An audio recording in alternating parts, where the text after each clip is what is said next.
भाई लोग लावा एगो फ़ोन लॉन्च कैले बा जौना के नाम बा लावा ब्लेज 5G फ़ोन और ई कहता है इंडिया के सबसे सस्ता 5G फ़ोन बा। ठीक बा, लेकिन भाई लोग यकीन मान लो खाली अगर 5G से कोनो फ़ोन बिक जाता तो हर एक कंपनी वाला और कुछ ना डाली तो खाली 5G लिख के आ फ़ोन के बेच दी।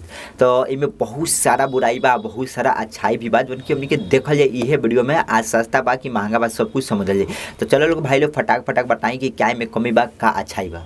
देखो लोग भाई लोग एमे लागल बा 6.5 इंच के एगो LCD डिस्प्ले जो कि 90 हर्ट्ज रिफ्रेश रेट के साथ बा।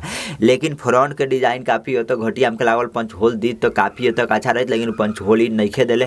डिस्प्ले के मामले में तो ई प्राइस पर हमके घटिया ना लगल। डिस्प्ले क्वालिटी सही बा भाई, LCD ही दी इतना दाम पे ता लोग के एमुलेट वगैरह तो दी ना, और ओकरा बाद से हाई लेवल के कोनो डिस्प्ले तो लगाई ना, ये तो अलग बात समझे चाहिए। तो डिस्प्ले क्वालिटी चलो नॉर्मल डिस्प्ले क्वालिटी सही ठीक ठाक ही कहा है, लेकिन जो एकर लुक बा कैमरा मॉड्यूल उ घटिया बा। एमे लागल बा 5000 mAh के बैटरी जौन की बहुत ही स्लो चार्ज होला। मतलब लावा वाला खुद कहता है कि 2.5 घंटा में फुल चार्ज हुई। मतलब कि तू लोग समझ लो, कंपनी वाला कहला 8 घंटा में चार्ज हुई तो होला 1 घंटा में, वैसे ही 3.5 घंटा से 3 घंटा में फुल चार्ज हुई। एक बार चार्ज हुई तो गेमिंग करवा लो तो 4 घंटा से ज़्यादा बैटरी बैकअप दे वाला नहीं है। कोनो फोन ना दिला तो इहो ना दी, और बाद से नॉर्मल यूज पे भी ज़्यादा एक बैटरी बैकअप नहीं है। तो देखो लो भाई लोग, मतलब ई कितना चुतिया बाबा भाई। आजकल के युग में कम से कम 18 वाट लगा दे भाई, 500 में 18 वाट के चार्जर मिल जाला। तो चार्जर भाई मत देते, चार्जर मत दे, चल चार्जर हटा दे, चार्जर नहीं दे कोनो दिक्कत नहीं है, लेकिन 18 वाट तो भाई सपोर्ट लगा दे। अब 10 वाट लगेले बारे, कितना घटिया वाला बात बताइए समझ भाई। मतलब 18 वाट लगाए में का दिक्कत बा, लगा देते। ओकरा बाद से चार्जर भले नहीं देते, चल हम ये 500-600 में चार्जर खरीद लेते 18 वाट वाला। तो ये सब तनी चुतिया पर लागल है। मतलब चार्जिंग स्पीड बहुत ही ज़्यादा स्लो बा, जो उनकी देखते हुए काफ़ी होते घटिया लगल भाई। चाहे दाम कितना को चार्जिंग स्पीड तो थोड़ा बढ़िया देवे चाहिए, तब तो कहे हाँ भाई सबसे अच्छा फोन और सबसे कम दाम में लॉन्च के बानी। तो ये तनी घटिया बात बा, तू लोग समझ लो।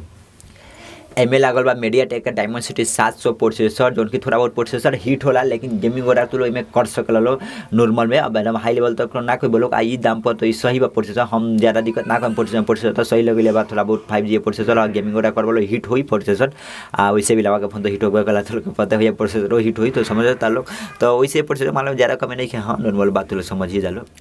तो भाई लोग एक और बैग ग्लास में तारा लोग के प्लास्टिक ना देखे के मिली, बल्कि तारा लोग के जाए ग्लास देखे के मिल जाता, जो उनकी काफ़ी हद तक अच्छा बा। कैमरा के मॉड्यूल भी अच्छा बा, लेकिन दोस्त एमे लागल बा 50 MP के मेन कैमरा, साथ ही में 2 MP के कैमरा चिपकावल बा। अब बताओ नहीं गल कि कौन कौन कैमरा है।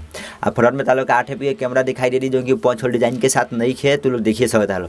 तो एक और कैमरा क्वालिटी काफ़ी हद तक घटिया बा, हमारा नहीं लागत कि मतलब कि इतना घटिया देवे के चाहिए। और लो लाइट कंडीशन में काफ़ी हद तक इमें फोटो तो लोग लेवल लोग अच्छा खासा फोटो ना ले पाए। आ लुक वगैरह के मामले में ये फोन अच्छा बा। एमे तारा लोग के side mounted fingerprint type C के ऑप्शन, और साथ ही में तारा लोग के एमे हेडफोन के जैक भी देखे के मिल जाई। और एंड्रॉइड 12 पर आउट ऑफ बॉक्स तारा लोग के ई मिल जाई फोन। तो ई मामले में चलो लोग सही है बा। ई तारा लोग के बस एक वेरिएंट में देखे के मिल जाई, जौन की बात 4128 आ तारा लोग के अमेजन पर मिली 10,999 रुपया, मतलब कि 11,000 में फ़ोन देखे के मिली। तो ई दाम पे तो ई फ़ोन हमारा निकल कि उतना अच्छा बा, वो लावा का फ़ोन है, तू लोग समझिए सकता रह लोग। तो तू लोग देख लो भाई लोग, तू लोग लेवे चाहता लोग चाहे निकलो लेवे चाह, तू लोग कमेंट करके बताओ लोग, सब अच्छाई या बुराई दोनों हम बताइए दिल बानी। तो भाई लोग यही साथ हम वीडियो करे चाहता नहीं समाप्त, मिलते हैं तालोग से अगला वीडियो में। तब तक खाती बाय बाय, जय हिंद, जय भारत, जय बिहार।